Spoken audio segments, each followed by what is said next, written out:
અરે વાહ, ખૂબ સરસ. આટલી બધી લોકોએ નવરાત્રી કરી છે અપ્પા, ખૂબ સરસ. તો નવદેવીઓનું આપણે દર્શન કરીએ છીએ, હંમેશા નવદેવીઓની આરાધના કરીએ છીએ આપણે.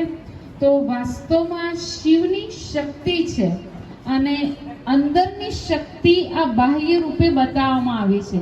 વાસ્તવમાં જે પણ દેવીઓ છે એ બધી દેવીઓના અંદર શક્તિ સમાયેલી છે. જેમ કે બતાવવામાં આવ્યું છે એ ખોડિયાર. ખોડિયાર એટલે શું? હે ને, ખોડ ખાપણ દૂર કરવા વાળી. તો એ કોણ? એ આપણી અંદરની શક્તિ છે. અંદરની શક્તિ જાગૃત કરીએ તો આપણા જીવનમાંથી આપણે ખોડ ખાપણ દૂર કરી શકીએ. બતાવવામાં આવ્યું છે અંબા. અંબા એટલે કોણ? બધાની બધી જ મનોકામના પૂર્ણ કરવા વાળી.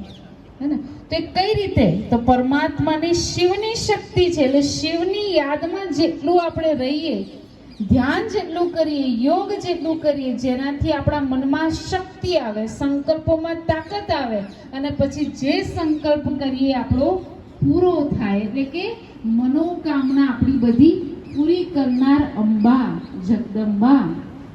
બતાવવામાં આવ્યું છે લક્ષ્મી. તો લક્ષ્મી એટલે કયું? ધન. આપણને તો હંમેશા શું યાદ આવે? પેલું ધન યાદ આવે, હે ને, પૈસા.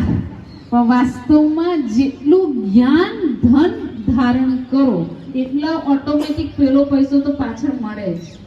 વાસ્તવમાં જ્ઞાન ધન આપવા વાળી, જ્ઞાન ધન જીવનમાં ધારણ કરવા વાળી લક્ષ્મી દેવી. એના પછી બતાવવામાં આવ્યું છે માં દુર્ગા.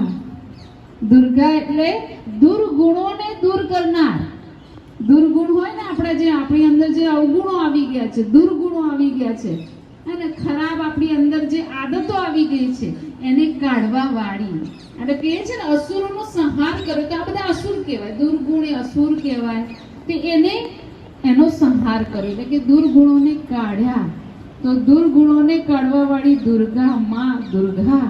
બતાવવામાં આવ્યું છે માં સરસ્વતી. સરસ્વતી એટલે કે જ્ઞાનની દેવી, માં સરસ્વતી. તો જીવન જીવવાનું જ્ઞાન એ બહુ જરૂરી છે. જ્ઞાન સાંભળવું જોઈએ. અમે હંમેશા બતાવીએ છીએ કે તમે જ્યારે કોઈ પણ જગ્યાએ જાઓ, તમે કોઈ વાહન લઈને ગયા હોય અને વાહન તમારું રસ્તામાં બગડી જાય, તો વાહન તમે હેરાન પરેશાન થઈ જાઓ. પણ આપણા બદલે કોઈ ગેરેજ વાળો હોય અને એ રસ્તામાં જતો હોય, એનું વાહન બગડી જાય તો એ હેરાન થાય? ના થાય. કેમ? કારણ કે એને ગેરેજનું, સ્કૂટરનું જ્ઞાન છે.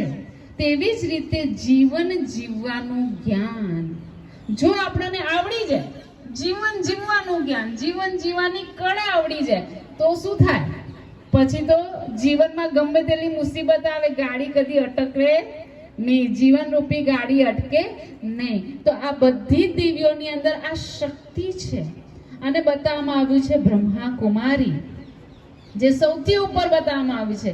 કેમ? કારણ કે આ બધા દેવીઓને બનાવનાર, હે ને, બ્રહ્માની, પરમાત્મા નિરાકાર શિવ, જે બ્રહ્મા મુખ દ્વારા જ્ઞાન આપે છે અને જ્ઞાનના નિમિત્ત બનાવી છે કોને? તો બ્રહ્મા કુમારી. અમને દેખી રહ્યા છો બ્રહ્મા કુમારી બહેનો રોજ આવે છે ને કેન્દ્ર, અહીંયા પણ જ્ઞાન સંભળાવવા આવે છે. તો ભગવાને બહેનોને નિમિત્ત કર્યા છે, આગળ કર્યા છે. એટલા માટે બ્રહ્મા કુમારી જે જ્ઞાન અમૃત આપે છે, બધાને જ્ઞાન અમૃત આપીને કુંભકર્ણની ઊંઘમાં લોકો સૂતેલા હોય ને એમને જગાડે છે.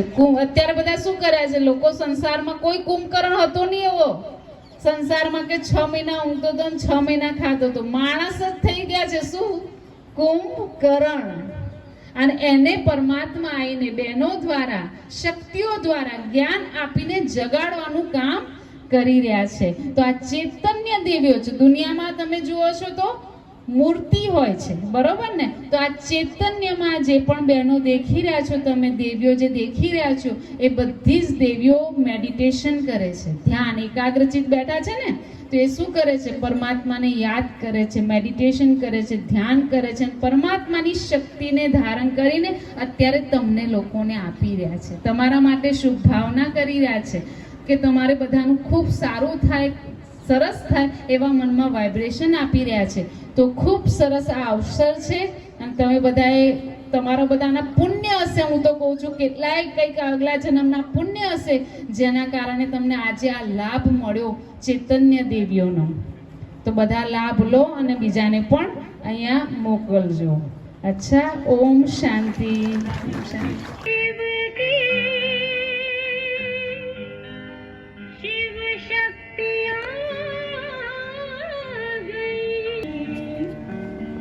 शिव शक्तियाँ आ गई, धरती शिव शक्तियाँ आ गई।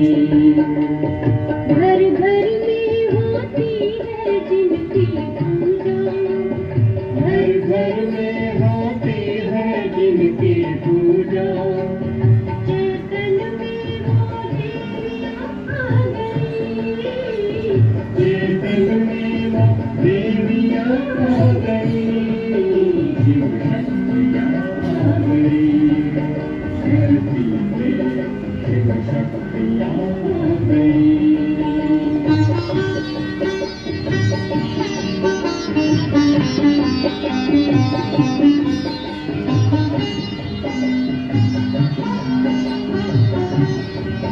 बन ज्ञान गंगा वो वृत्ति लाए,